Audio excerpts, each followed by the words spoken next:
in order to be able to work with, a problem or a difficult situation, in the sense that it doesn't,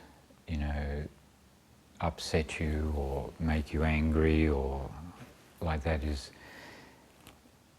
it's not so much that one part of it is having an antidote at the time, or using a technique at the time, right?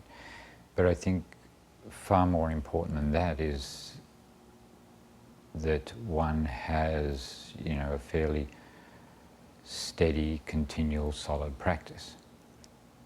Meditating on Lamrim every day, and not just one part of it, but gradually going through the whole Lamrim, not choosing like one part that you like and not doing one part that you don't like, but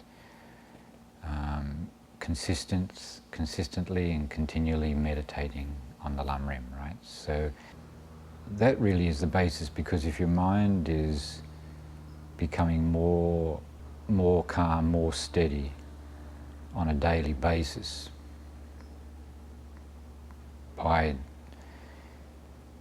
meditating on the Lamrim, then when situations arise, there's less chance of being overwhelmed by a negative emotion such as anger or attachment or desire. You're much better or well prepared for the situation. And so therefore, in one sense, it's almost more natural, because you see the situation, there's better chance or more chance of seeing the situation for what it is, as opposed to what you're projecting or karmically projecting onto the situation.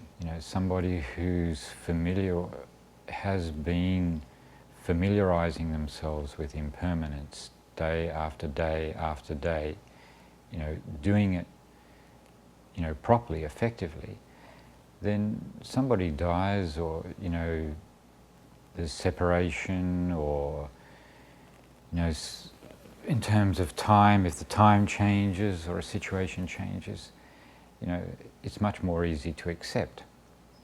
It's much more easy to accept is because your mind is already prepared and more closer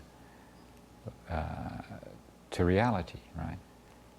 If you're making your mind more familiar with this reality that others exist, they have suffering, they don't want suffering, same as yourself, right? It's very sort of straightforward thing. It's reality, Others exist, they're important, they have problems, they suffer, just like oneself, right? So if you're day after day familiarizing yourself with that, and then you come up with a situation, a problem between yourself and some other person or some other people, then your attitude is already, there's less thinking of oneself and more thinking of the other person.